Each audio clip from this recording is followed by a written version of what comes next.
My name is Dan Young, and welcome to the Millionaire Code podcast. I'm a self-made guy that has made multi-million-dollar businesses from scratch. There's no way I could have done it without the help of mentors who provided me with the wisdom and guidance to help me create the formula for success. Each week on my podcast, I'm going to interview a hugely successful business person that will provide you their secrets to success, and that way can act as your mentor too. I can't wait to share their stories and takeaways with you. Welcome to Dan's Millionaire Code. Hey everybody, Dan Young here with Dan's Millionaire Code podcast. And every week I bring you an amazing human being who's changing the world in a really great way. And all these guests act as your virtual mentor. And as you know, most of the guests have built something from almost nothing. And that's really the beauty about virtual mentoring. They'll give you clear instruction on how you can replicate some of that success too. So I only ask you to do a few things.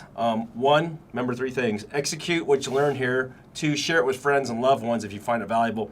And three, if you have financial gain from executing, take 10% of that gain and give it to a great charity. You know, we love Operation Underground Railroad, Tim Ballard's group saving the kids that are kidnapped and trafficked. So give to a great charity.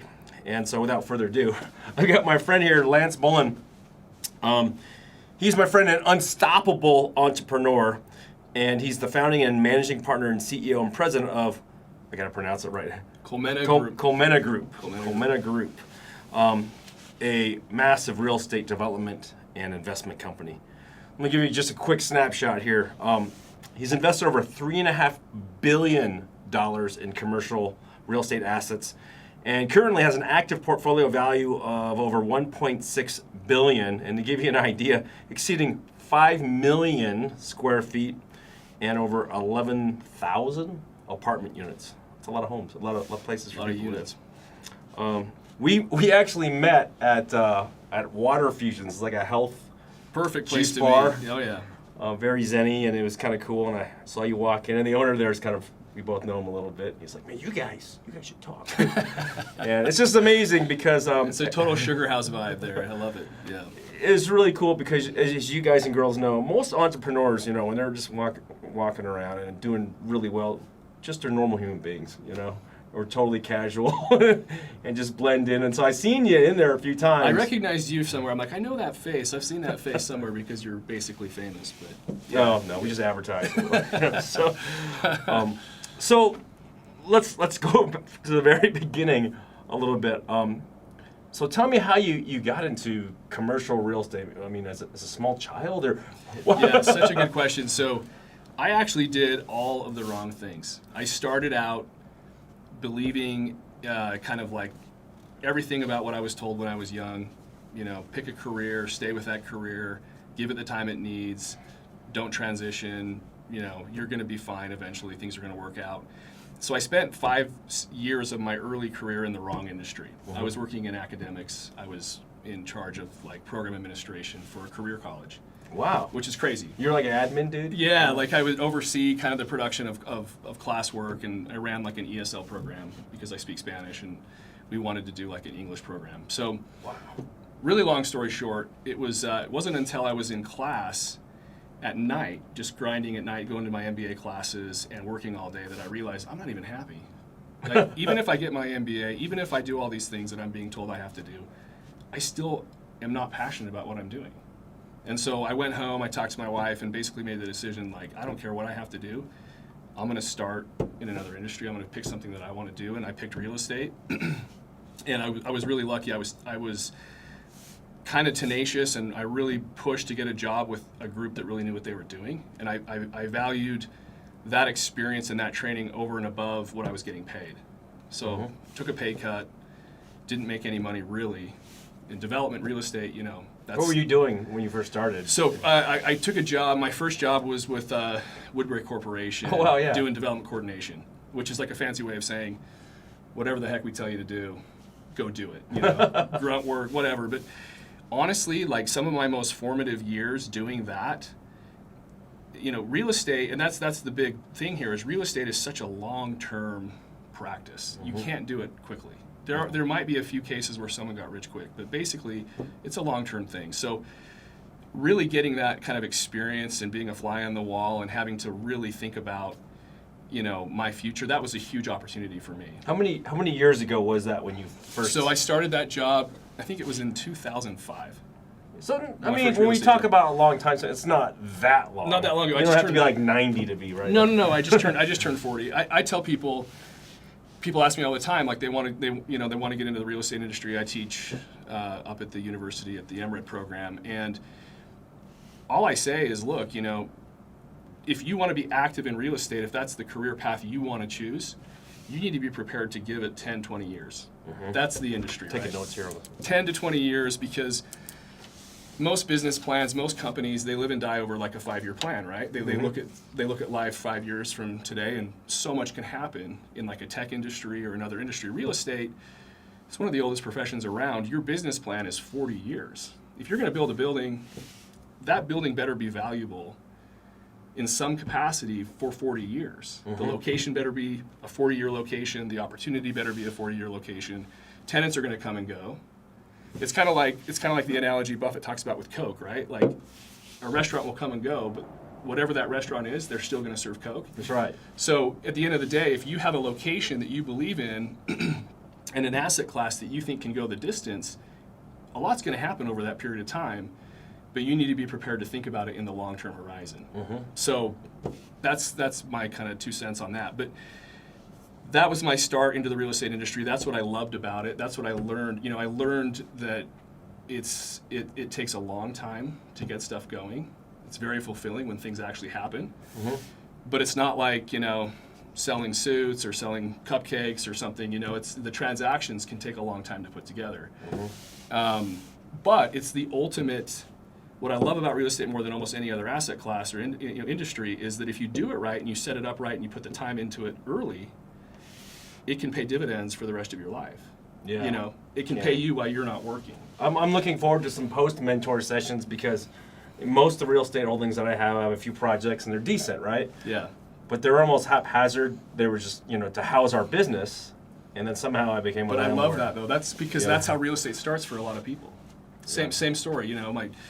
My family owned a piece of property that got handed down, and we decided to hang on to it and figure out a way to make it productive. Like what you've done here in this space is actually, I think, a really good trend, and that is the adaptive reuse of big box retail. Yeah, it's a huge opportunity in America right now. Huge opportunity. I was joking because I was playing the new Star Wars video game. And you're like a master Jedi, Obi-Wan, right? So right. I felt like, one day I just randomly levitated a little boulder. And I was like, hey, this is kind of cool. And then it was cool meeting you, because it was like, you're a guy who levitates X-Wings out of swamps when it comes to real estate. Yeah. You're so humble, but man, the projects for you guys out there are incredible. I walk my little pugs, through the park and feed the ducks at Sugar House Park here in Utah. And it was interesting. There's a little bridge, a little tunnel, that connects all the commercial development area. Right, Hidden Hollow Park in that area. To the park. And you were one of the people. My first project there was this Westminster Student Housing Project, which part of that project we conveyed a trail to Utah Open Lands and the Pratt Coalition to build that connection so that there could be walkability through that area and open up that park and create kind of connections. And that's part of the value proposition for real estate is bringing in the physical connections to people. People can walk there now. People can go to the park. It's a huge amenity for people who live in that building. Walking across the street to the park without having to cross the road is super cool. There's a weird, unique thing though that just blew my mind, because I have a lot of friends that are building out different warehouses and businesses and malls, strip malls, and different things, and multifamily units like these big apartment buildings, which you do too. But the thing that I was like, man, this is a master Jedi, because walking through the development there, you've got retirement homes. Right. And student housing for the college. And market rate apartments too. Yeah. Wow. So it's like a nice mix. But the cool thing is, students are going to need a place to live, even if the economy goes crappy. That's right. And the older population, people are living longer and longer. So you've almost built ahead, right? Yeah. So I don't know. I don't know how much to take credit for that idea, other than to say we believe in a diversified approach, and the Wall Street and kind of the institutional side of the real estate world wants you to specialize. They want you to be entirely focused and married to one thing and one thing only. Mm-hmm. And so that's great until it isn't great. Like if you true, were just retail focused and that's all you did, you had a fun 80s. Life was good through the 80s and through the 90s, but in the 2000s it started to get rocky, and right now it can get a little dicey. It's really if you dicey, just focused on retail. And so we look at it like we want to be diversified in the asset class, in the geography, which maybe is a little atypical. We just think there's a price to pay for being over-specialized. If you really are just going to do one thing only, you need to live and die by the success of that one asset class. And it can be hard to predict what's going to happen. Who knew that retail was going to go through this, transformation with the supply chain and online logistics and online e-commerce? No one really knew that that was going to become such a big issue for the retail world. And I think you're seeing a disruption. And guys like you and what you're doing in this space, that is the adaptive reuse opportunity that does exist. Is you've got retail was normally put in great locations. It was highly trafficked locations, very convenient spots. But now there's these new uses that can come in and find value, and you're putting in that type of like new economy. You got logistics space here, you got office space here, you got creative production space, and that is not going to be something that'll go away. So you kind of in your own mind, you saw a kind of a play how you could exploit value other than the next, to a greater extent than the next guy. And I think that's really cool. I think that'll continue to be a trend. It'll be interesting because there's a lot of vacancy happening in big box retail, right? And luckily though, a lot of the big companies and families that own these have been around a long time, so a lot of them don't have a lot of debt, right? Right. And so they have they a lot did of it reserve. right, so they've got flexibility. Yeah, That's so they're not stuck.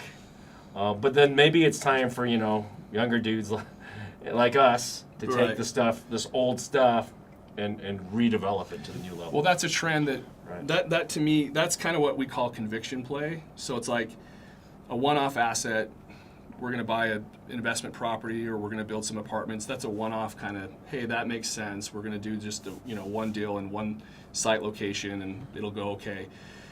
A conviction play kind of takes a little bit more abstract thought, right? Because you're trying to say to yourself, what's changing?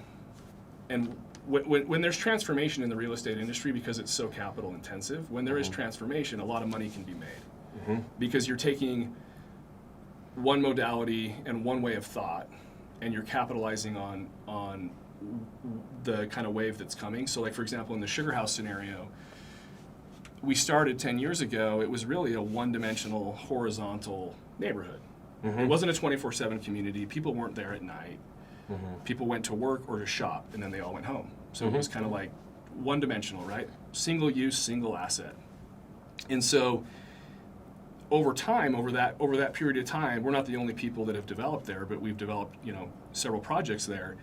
You look at it now, and you go there at 10 p.m. and there's people out. You go there at 10 a.m. and there's people out. There's hotel, there's office, there's retail, there's residential, there's mixed use, there's places to shop, there's recreational opportunities. All that creates more vibrancy and more efficiency. And I think that's a really important trend that a lot of people, in Utah, we're going to grow quick. We've continued to have that growth pace, but we're running out of developable property. Oh yeah. It's, so as there's more constraints on geography, you have to figure out where can we combine uses, where can we find more efficiency. And it's been cool to see that, it's been really cool because sometimes you get lost in just getting your deal approved. But when you take a step back and you take a look and you say, hey, this is actually a sense of place, this is like a cool place that people want to be, they want to hang out here. Our office is in Sugar House, which, it's been fun. It's been really fun to see that. And it's the market, it's understanding the market growth and the amount of growth we have, which is a unique opportunity in the West, and especially in Salt Lake. Not a lot of markets have that dynamism where there's that much growth. There's actually an interesting synergy with what you do and also the technology business that we're in. And that our business is an old industry, computers, right? Right. And things moved online more and more, and that's affecting, a lot of commercial real estate as well. But our thought years back was creating experiential technology. Right. So the whole idea is, well, as long as human beings are using technology, if you can make it easier for them, right, when they have problems, then you've solved that. And what's kind of interesting is like this building we developed, and it's wonderful kind of seeing that with what you're doing with your projects. is you're creating experiences. Right. Again, where people are there kind of all the time. But when people park a car, like in this Sugar House area there, they hang out a long time. Yeah. They want to go to this experience, have this energy elixir drink we get, get their cryotherapy here, right. Go see a movie or whatever. Yeah. Stroll the park, see the movie. Yep. And they don't have to leave that. So there's like, it's that living community. It's not like, okay, here, we're out of here. Yeah. Right? And that's cool. And that's what drives value. That's what increases the value of real estate. And that's why I say you need to be long-term minded, right? Because it can take 10 or 20 years for a play to kind of work out. I'm reminded of that experiment they did on little kids long ago where it was like they put a marshmallow down and they said, hey, if you don't eat that marshmallow for 5 minutes, we'll give you 2. And if you don't eat those 2 for 10 minutes, we'll give you 3. And a fraction of the kids were able to kind of like, not give in to the temptation to eat the marshmallow. Real estate is very similar to that in the sense that over the long haul, there's a lot more marshmallows in the future if you can be patient and you can kind of stick to your knitting and kind of focus on building the right type of structure that can go the distance. But if you get nearsighted and you just try to hurry and work your way through something in a hasty manner, it usually doesn't work out to the best benefit. It can in some cases, but more often than not, it doesn't. Let me ask you about patience, though. So you've been through some cycles, right? Of course. Yeah. What was the scariest thing in your real estate career, and how did you deal with that? So I went to graduate school right during the downturn. Everything was awesome in 2007. Our I went to school in New York City at Columbia, and the guest speakers were, it's a wonderful time to be in real estate. Things are awesome. And then bit by bit, the cracks started to form. And by the end of my, program, it was like very dire. It was like, there really isn't the type of market that we thought there was. And, this has got major problems. And so in the downturn, real estate is this cycle. And it'll be really great for 7 to 8 years. It can be really tough for 1 to 2 years, but it's going to be really great again for 7 to 8 more years. Okay. It's a predictable supply chain site. It's a surplus, overbuilding, a softening, a downturn, and then you catch back up. It follows equities kind of too, right? It does. And asset classes go through the real estate clock at different paces, right? So certain asset classes will be more in favor than others. I don't think it's practical to believe that you're smart enough to avoid the cycle and time it perfectly. Mm-hmm. I think more people have lost money trying to say, I know the future, I'm predicting a cycle, and I'm doing this because of this. Agreed. I think you have to just say to yourself, how can I set this up? What can I do today? What can I do with my debt? What can I do with my equity? What can I do with my partnerships to ensure that I can survive that 1 to 2 tough years? And if you do that, surviving that 1 to 2 tough years will put you in the best position coming out. So what are some things people can do? So whether leverage. It's a small leverage. Whether it doesn't matter if it's a single family home or $100 million office building. It's the same exact concept. Your leverage and your structure with your debt will have a bigger impact on the return you get in real estate than almost anything else. I tell my students all the time, a really great building, a really great real estate opportunity can fail because of poor capital structuring. A mediocre opportunity can make a lot of money with good capital structuring. The debt piece of real estate is the single biggest issue. And explain that a little bit So for example, if you do a loan with a lender that, let's say you have too much leverage. Okay. And so not enough down. Not enough equity invested, a massive amount of leverage. Of loan. A 10% reduction in NOI could be a 50% reduction in your cash flow.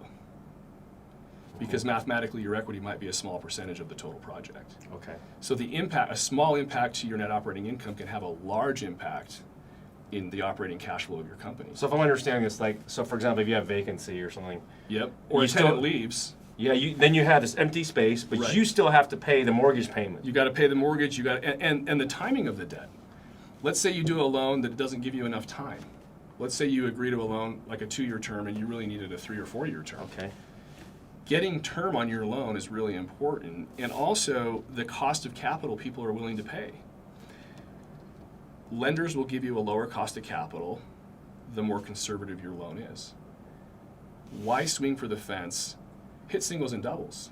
If you swing for the fence and say, I want a 90% loan and I'll give my lender a 12 to 15% interest rate because I think this thing is going to make a ton of money. Pretty risky, yeah. Effectively what you just did is you gave the lender the better return than the equity. And fundamentally, equity should be receiving a better return than the lender because they're taking more risk.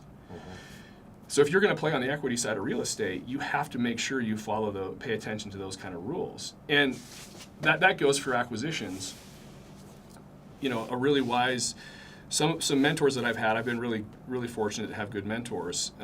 My family had been in the real estate game for a long time too, and they were helpful in a lot of ways. But one thing I heard, you know, my father always say is, you make more money the day you buy something than the day you sell something. And that to me means if something doesn't make sense to buy and you have to convince yourself that it's going to go up in value because all these things in the future are going to go right, don't buy it. Buy something that makes money today on its own merits. And if you can't find anything that makes sense today, don't buy anything. Yeah. Because in 6 months, something will come up that does make sense. So buy something right. Buying right has more to do with your success than selling right. Okay. So buy right. Buy right. And what I mean by buy right is buy something where your return is better than the debt you have to pay, because debt by definition should be taking a lower return because it's lower risk. Maybe some of the listeners out there that are thinking about playing in the real estate world from a passive investment standpoint, maybe they should consider investing in the debt side of real estate versus the equity side of real estate. So being the person loaning the money. They could be, or there's funds, there's organized groups that just lend money to real estate projects because they're a lower risk alternative to be exposed to the real estate market. So there's things that you can do, even in a market today where things are really frothy and prices are high. If you want to invest in the debt, you can still make a reasonable rate of return without taking that equity risk. So where can people find, where would people start? Like, let's say someone, you know, has a normal 9-to-5 job and they're trying to take some of their extra money they're saving to try to get into real estate. What would you say? I think people have a tendency, and what I've experienced is a lot of people want to, when real estate is in vogue, everyone wants to kind of run and control and be the main decision maker passively in all of their real estate decisions. And my advice would be that if you're going to dedicate your time to your career into something, arguably you'll make more money in your career than you'll make in the real estate market, because the returns in private industry usually exceed the returns in real estate, because real estate by definition is higher capital and lower return just because of what it is. So I tell people, have a realistic expectation and focus on finding the right group that specializes in something that can deliver something that would help you get passive income without you having to become... How do you find that without getting scammed? Because you hear about a lot of scammy stuff like, hey, man, give me your money, man. And, totally agree. Honestly, I've been super impressed by some of the local platforms that are available. Like, for example, Mountain West Debt Fund. There's a debt fund in town run by Taylor Derrick Capital. I think they're great. Wow. They lend. They have a portfolio of loans that they're lending to real estate developers. And so, you know, I'm not incentivized to pitch anything that they're doing. I just admire what they've done. For example, that's an opportunity you could go look at and kind of see if that made sense. But $1 into that is over 60 individual loans. So you're spread out. So you're spread out. You have 60 legs under your table. So if one person flakes, then you're totally good. You're still going to be fine. And then versus taking that same dollar and buying one asset. And see, that's the thing about kind of the entrepreneurial small investing in real estate, the risk there's a difference in risk profile. So like, let's say you buy a duplex, which I think is a great opportunity, by the way. I'm not saying don't do that. One of those tenants leave, you have a 50% vacancy. And you still have to pay the mortgage, and you still have to pay the mortgage. But if you find a way to invest with a bigger group into a 100-unit apartment, one person leaves, you have a 1% vacancy. Oh. So you're, just by definition, you're more diversified in buying into scale than in buying into something small. entrepreneurial, real estate is great, and I'm not saying don't do that. I'm just saying understand that sometimes it's better to find the groups that are really good at what they do, and say that's what they're good at. I'm good at my job, they're good at their job, I trust them to do that. If you want to transition into real estate and be 100% active in it, then give it all the time and attention it needs, and you can become a sponsor of your own projects. But don't try to be half-baked. I think it's better to say, I really am good at what I do. My career is my career, but just because I'm good in this career doesn't mean it will transition over to real estate uniformly. Yeah, that's true. You know what I mean? So I think there's opportunities to invest in other deals that are out there that can give you that opportunity. There's opportunity zone funds that are kind of being set up in town. There's our market is becoming a lot more institutional, a lot more opportunities to invest in the commercial market. That means you have large corporations, insurance companies, things like that. Yeah, you have REITs and you have institutional groups and that are coming into town and taking a look at Salt Lake, right? Yeah. And it's more transactional now, perhaps, than it has been in the past, and so there's opportunities to do that. One thing we're doing, we started a mobile home fund, which is investing in a conviction we have about affordable housing. And so we're taking a good hard look at mobile home parks in America, buying mismanaged, underutilized mobile home parks, bringing in capital, bringing in management, and basically providing a good affordable solution where there is no affordable solution. So taking those trailer trash out of parks and putting those nice manufactured bringing homes, in brand new manufactured homes super that are efficient, and they're wonderful. They're a solution to a problem, and there usually isn't a solution in that world right now. You know what I mean? And so there's things like that are conviction-based opportunities that I think are important to think about. But be patient, take your time, partner with some people, see how it goes, learn. And once you figure out that you like it and that you understand the basic features, then go buy an investment property with some friends or buy something on your own. But once again, be careful about it. It's just like any other business. It takes a lot of kind of seriality and a lot of replication to see the same thing over and over. It's like in your business, right? Yeah. Your business cold. If someone walked in here with a business plan and said, I want to build a computer for gaming or whatever, you would pick it apart in 2 seconds. Oh yeah, And so real estate, there's nothing proprietary or there's no inside information. It's one of those industries where you can transparent. It's so transparent. It's as hard as you want to work. You can learn as much as you want to learn. So I want to shift gears a little bit too, because I remember the first real estate deal that I got into on a commercial level was by mistake. So it was our Orem location. Yeah. We were paying rent from the landlord. I don't know, it was like $3,000 a month or something for our showroom, right? Yeah. And then he's getting older. He's like, man, I want to sell this thing, right? And so we made him an offer. We did the math with the bank on what the mortgage would be to buy it. And the mortgage payment was actually less than the $3,000 of course that we're paying this dude. Right. Which was crazy. So it was a no-brainer. Right. But then there's this interesting residual thing that I figured out that was a benefit. I didn't even know about all the tax implications. So at the end of the year when we did our taxes after I bought the building, my CPA calculated that we would have significant tax savings for our business. I didn't even plan that in. That was just a little bonus. But it was huge. Right, huge bonus. It was so important to my business that we were able to double in size. Unbelievable. I mean, just from that. And business owners... I love that story. I love that story because to me that's the real estate. That's why real estate is in my opinion, is one of the best industries because it can do things like that by people who are making prudent, safe decisions, and they're being, they're setting up something that can go the distance. And we believe. I mean, that's fundamentally what Colmena is all about. We believe in creating unique senses of place, listening to the community, figuring out what the community needs, identifying how can we get to the best extent possible the stakeholders that are involved to believe that this is going to be something that has better utility than what it is. Yeah. And how can we do that over time? I tell people the building is kind of the tip of the iceberg. It feels to the outside looking in, you'd think, wow, that building, that's where all the work occurs, just getting that building built.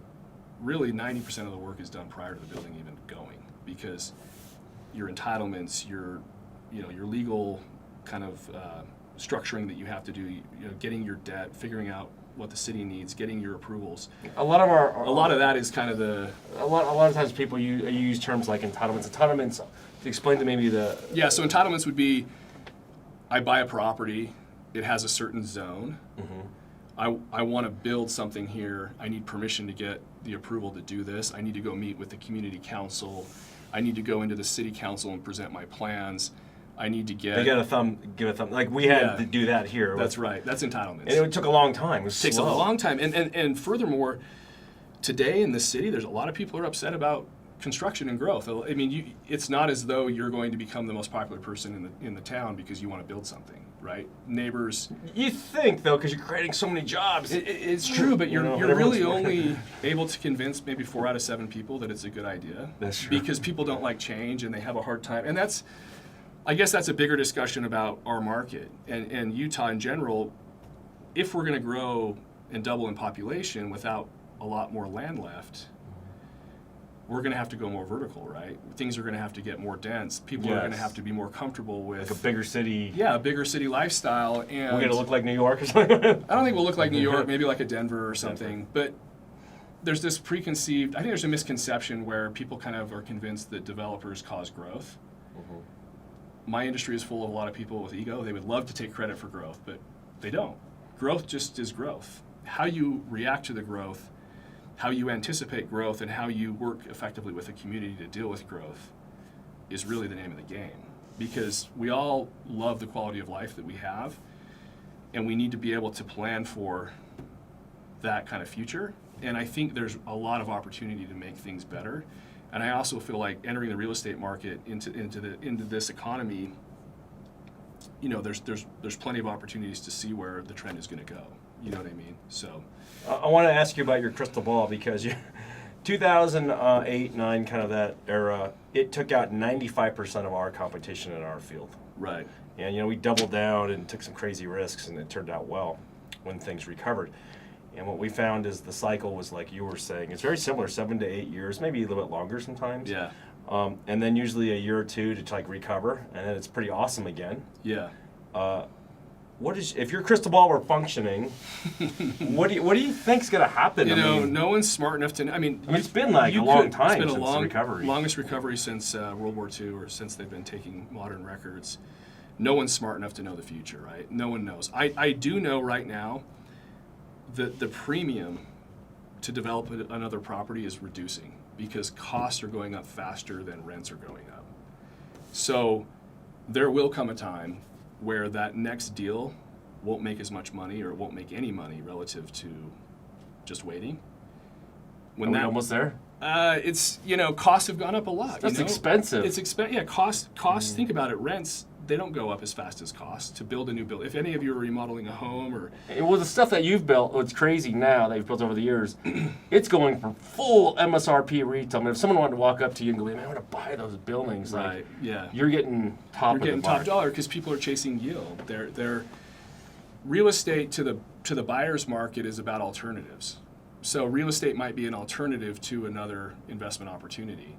So they may accept a lower yield in real estate than what we would, because to them it's an alternative to something that they can't do anymore because it doesn't make sense. Mm-hmm. So I think that, once again, I mean, honestly, like, I really don't have this kind of crystal. No one really does. But I feel like if you just believe in the long-term viability of something, then you have that conviction.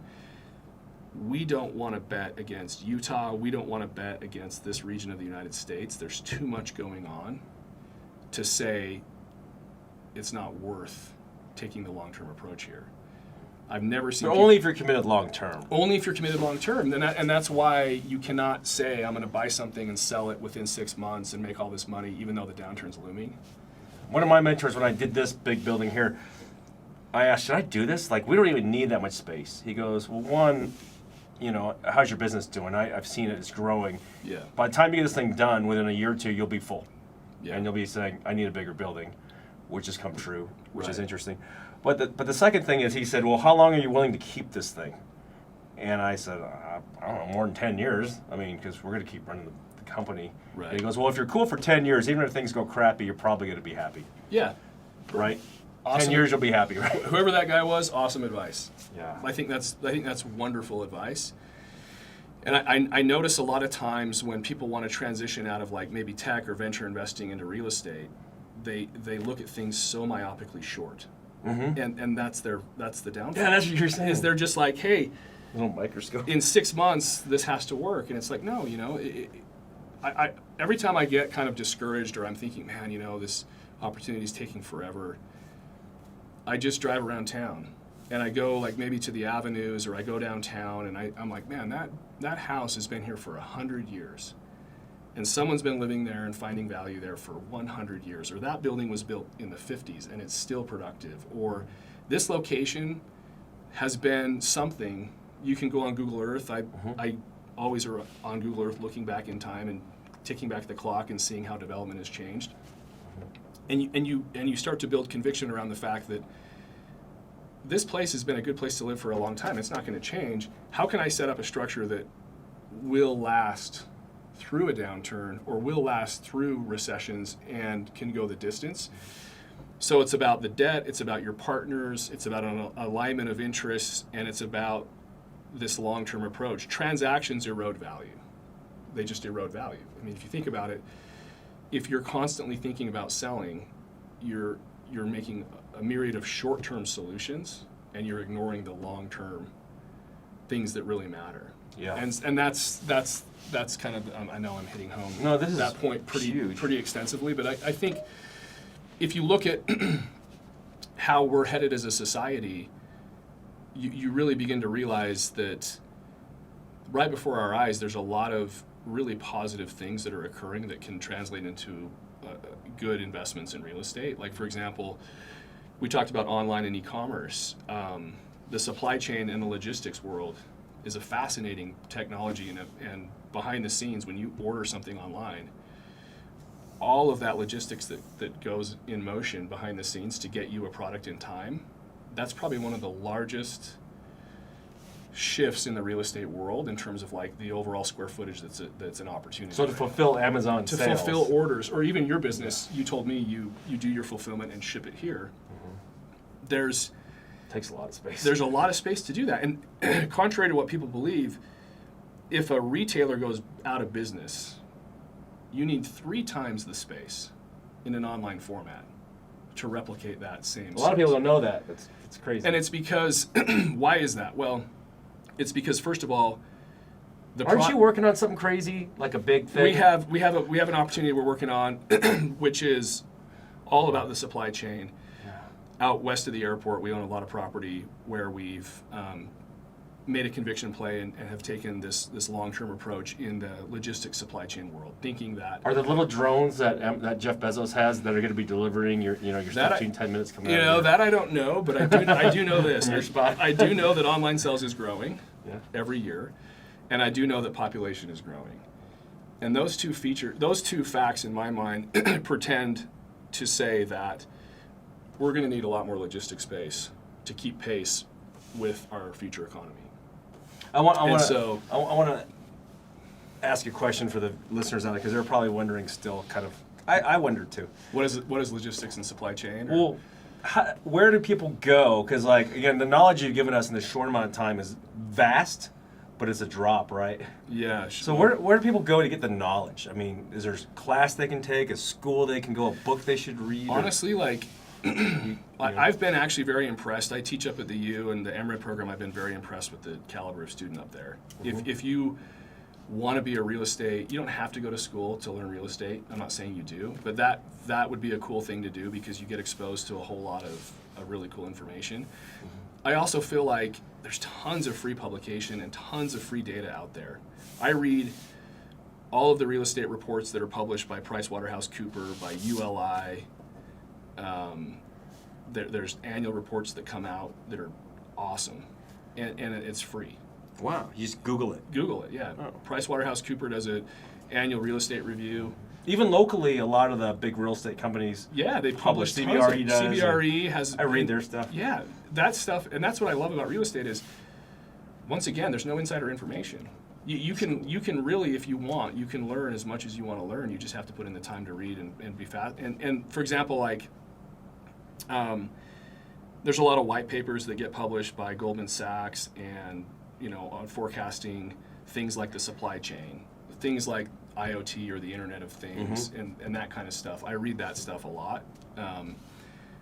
And believe me, like, no one's smart enough to know the future.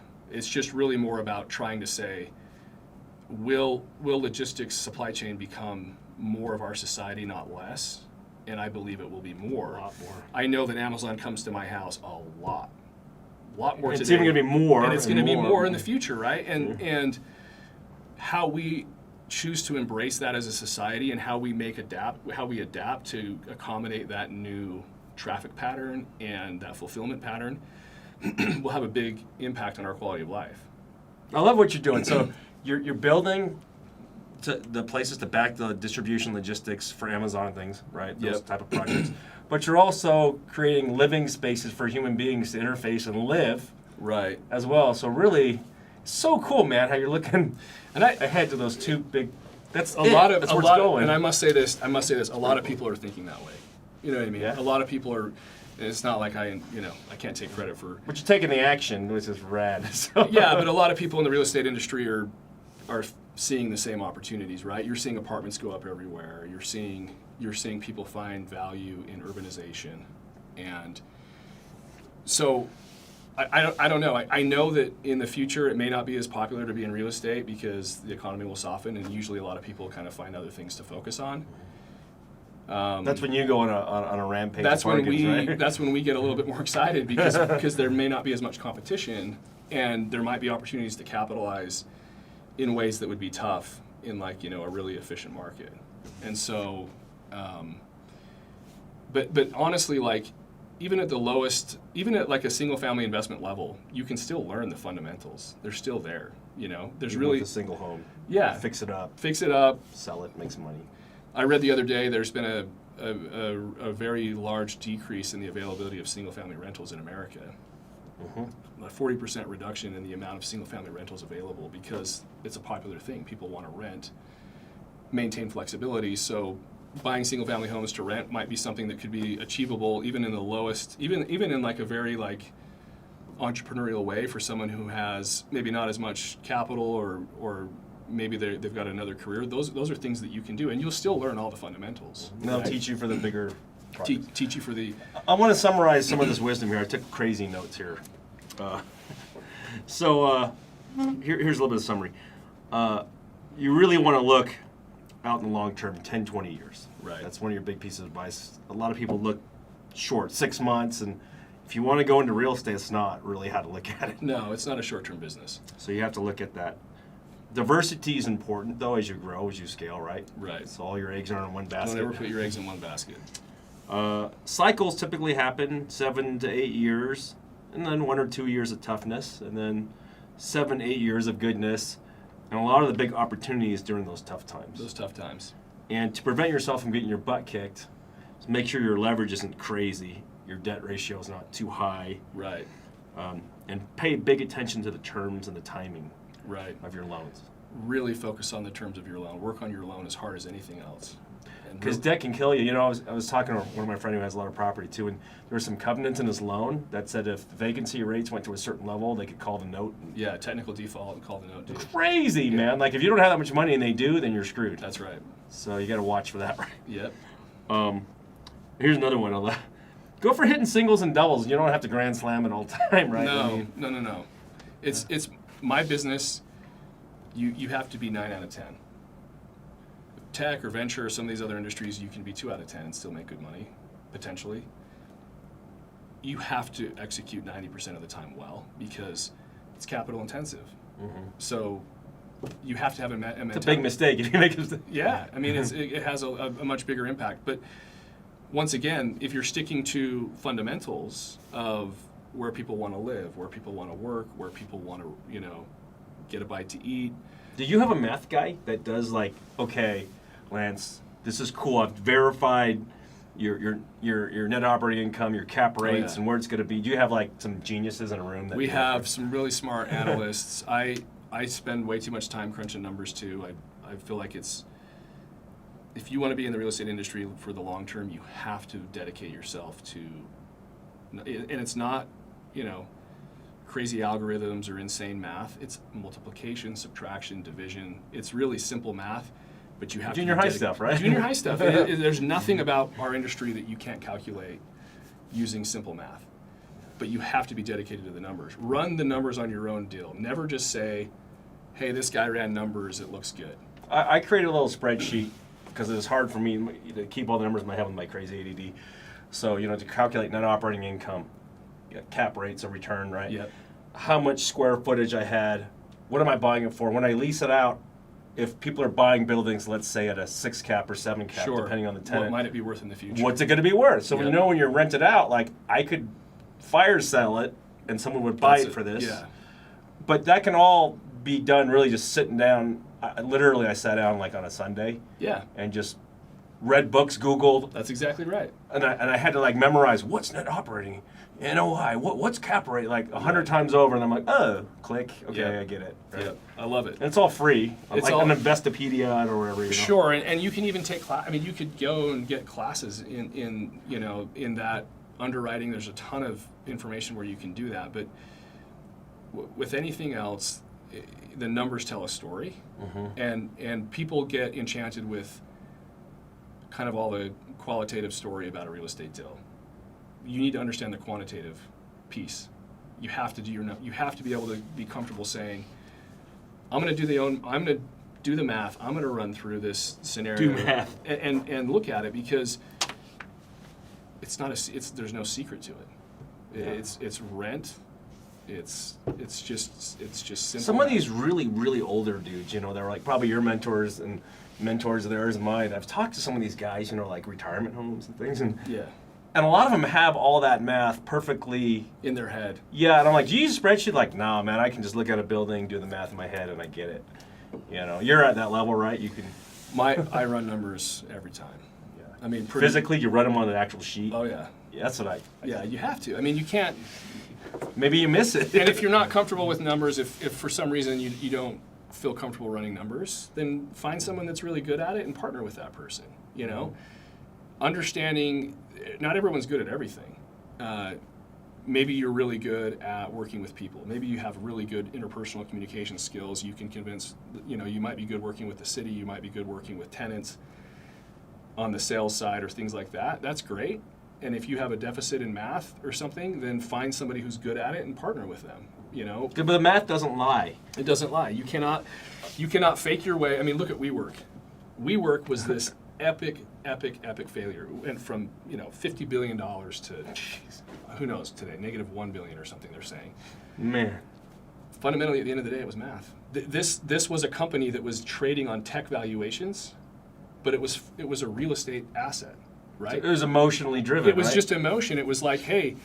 Maybe Beyond Meat's like that too in some of these things. It's like, oh man. But like, to a real estate person who understands their numbers, there was no intrinsic value to what they were doing other than a lot of hype and a lot of, we're going to trade for an insane number. Inevitable collapse. Inevitable collapse because they were basically paying more in rents to the landlords than they were actually able to collect from their operations.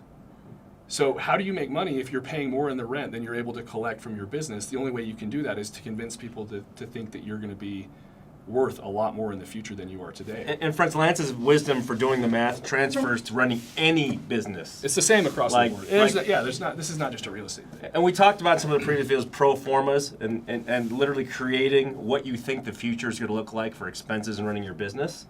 Right? What's it going to look like? How much is your rent going to be? How much is your insurance going to be? How much is your staffing, your marketing? Yeah. And it's weird because sometimes I see people get this entrepreneurial seizure and they don't even do the math. They start it up. They borrow all this money from the bank and their friends. I love that quote. Yeah. And then like in 2 years or a year or even 3, they're like, I'm working 100 hours a week and I'm losing $10,000 a month. Right. And then they have to start again. But you could save yourself like a lot of time to just do math. I learned long ago from people really smart. They told, if you believe in the law of large numbers, small incremental things end up being a big cumulative difference over time. Oh yeah. And so the pennies matter. How much it costs to do a janitorial job in your building, how much it costs to do the landscaping, how much it costs for you to, calculate your loan amount and the fees you're going to have to pay, all of those little things. Not any one of those things isn't going to make or break a deal, but the combination of them all does. And be passionate about operations and be passionate about the details. It's boring. It's boring stuff, but boring can make you a lot of money. I'm going to go back to where you say for some people it's actually better to invest in certain things where people do all that for you, because it takes a little bit of insanity, Vulcan Jedi crossover mind of craziness to be paying attention to that detail and treating it like a business, right? Right. Because there's so many facets, and if you're not paying attention, as soon as you lift up that rock and you haven't paid attention, it's a disaster. Yeah.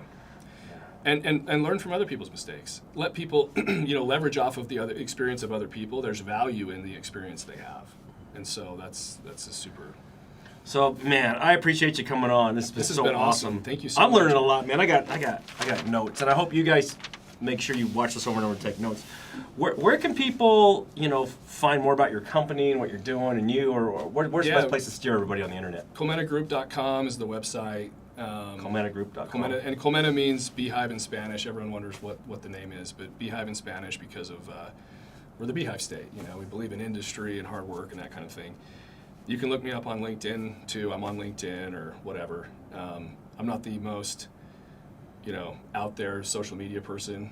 I don't really do a really good job doing that kind of stuff, but I love to talk about real estate, and I've benefited from a lot of smart people who's taken the time to coach me and help me learn stuff. So I appreciate you taking time to teach me and everybody out there. Well, it's flattering to be on your show. So good. Thank you so much for having me. Yeah. So thank you so much. So guys and girls, remember this podcast doesn't cost you anything. You don't have to pay to download anything. This is here for you to help you in your life. So there's actually, remember, 3 things I asked you to do. Watch this over and over. Take action on what you're learning here. Whether that's right now learning about how to invest in real estate better with some of the resources that Lance talked about. Also, share it with friends and loved ones who could benefit from it. And I'd say this is the most important thing is give. If you execute some of these strategies and you're making a lot of money, whether it's a few extra thousand or millions or billions, take 10% of your net gain and give it to a good charity. Again, we love Operation Underground Railroad. So thanks again for joining me at Dan's Millionaire Code, and Lance. I'll catch you next week with some more mentorship from amazing people.